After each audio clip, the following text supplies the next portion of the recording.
Welcome to the presentation on ICT skills for research. So, we're going to cover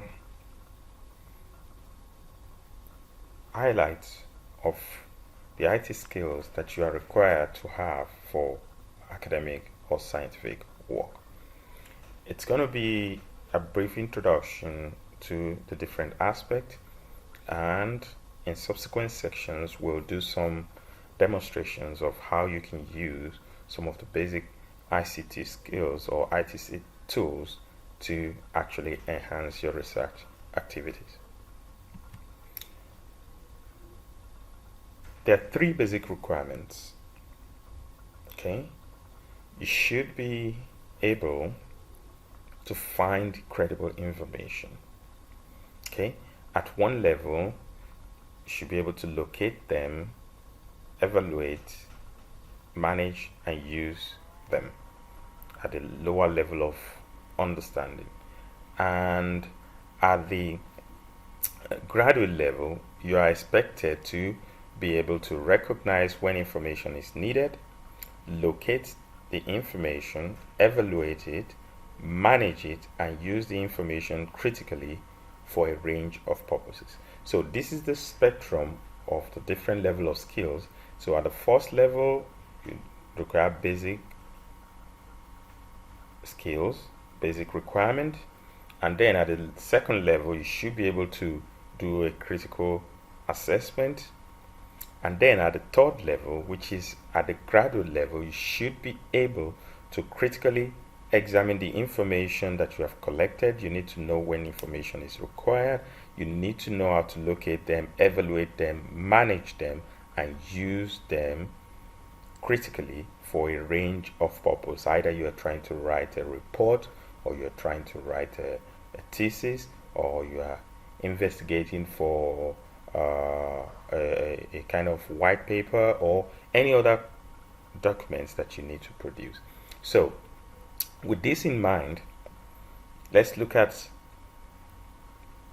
what do we mean when we say critical evaluation, or we say critical thinking.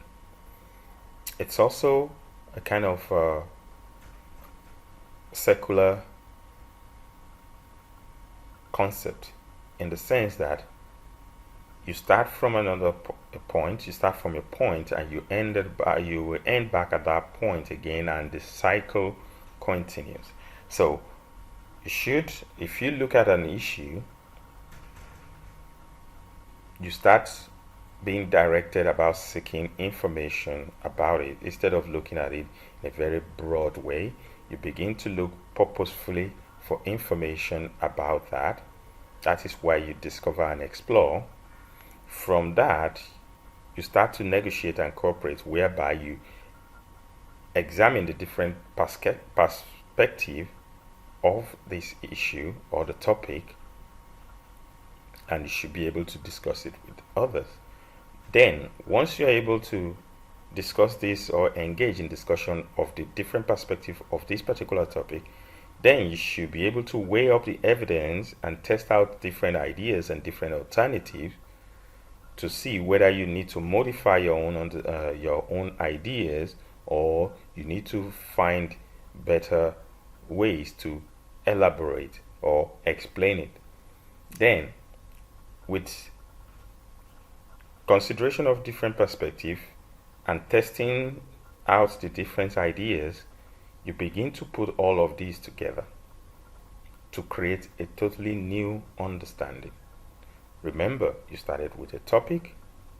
From that topic, you examine different perspectives, you test out the evidence, you weigh up the evidence and test out different ideas. You integrate the two to now be able to consolidate and articulate a new understanding, because now you are better informed. Okay?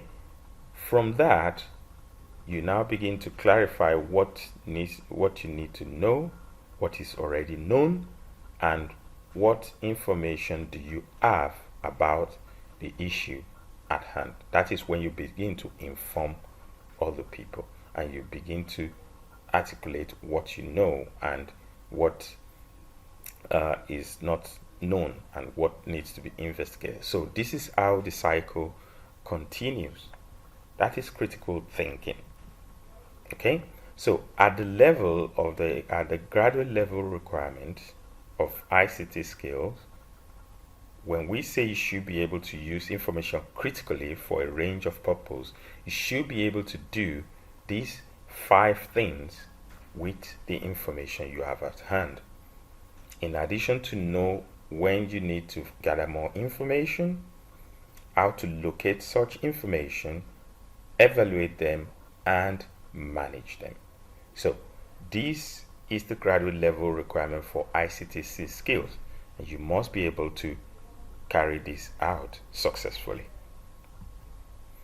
Now, there are several ways or sources by which you can get information, relevant information for research work. We can look at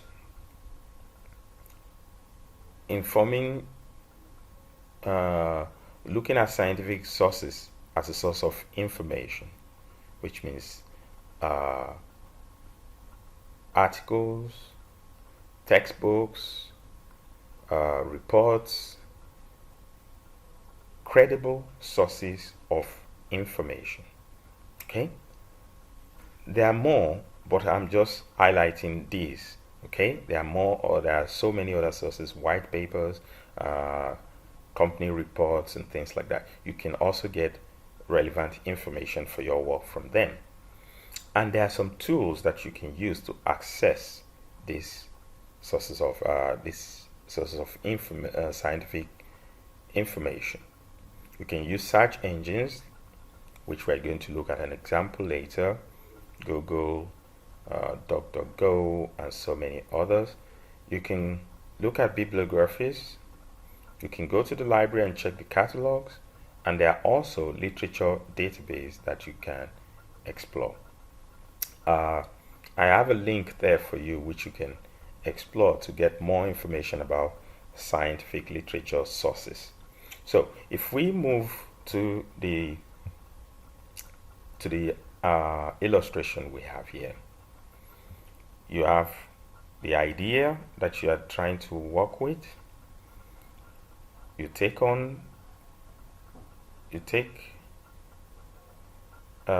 execute the research by collecting data and doing your laboratory research or whether it's field research. You have your result. Once your result is ready, you need to disseminate it.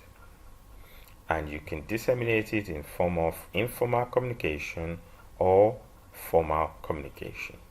So formal communication will include conference proceeding, dissertation and thesis, technical report, thesis, and journal articles.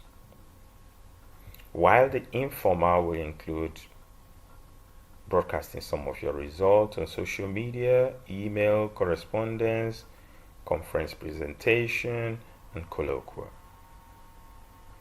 So these are the 2 different ways you can communicate your research.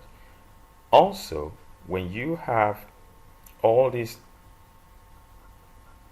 formal and informal communication, especially conference presentation, conference proceedings, and the rest, they can also form part of the literature and data repository.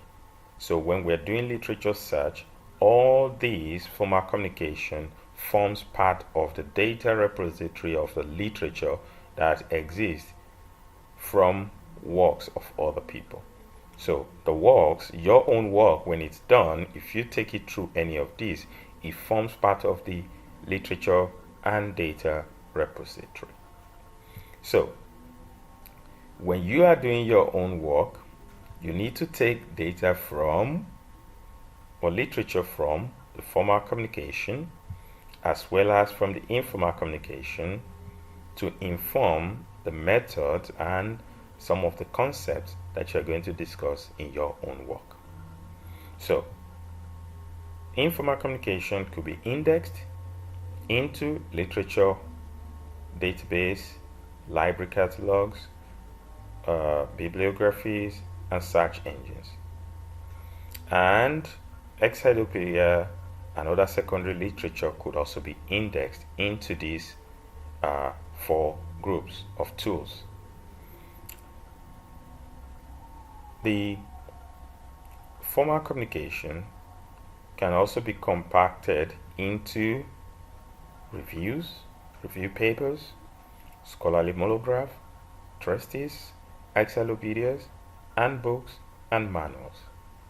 So somebody can work on all of these and compact them into an easy to assimilate form of information, and it becomes secondary literature, because now these are the primary literature, and when they are compacted they become the secondary literature in the forms of review paper, encyclopedia, handbooks, and manuals. So they can also be indexed and become part of this group of access tools. So you have four different ways of four different sources of assimilation: from the access tools, from the informal communication, from the formal communication, as well as from the secondary literature. You can access information from those.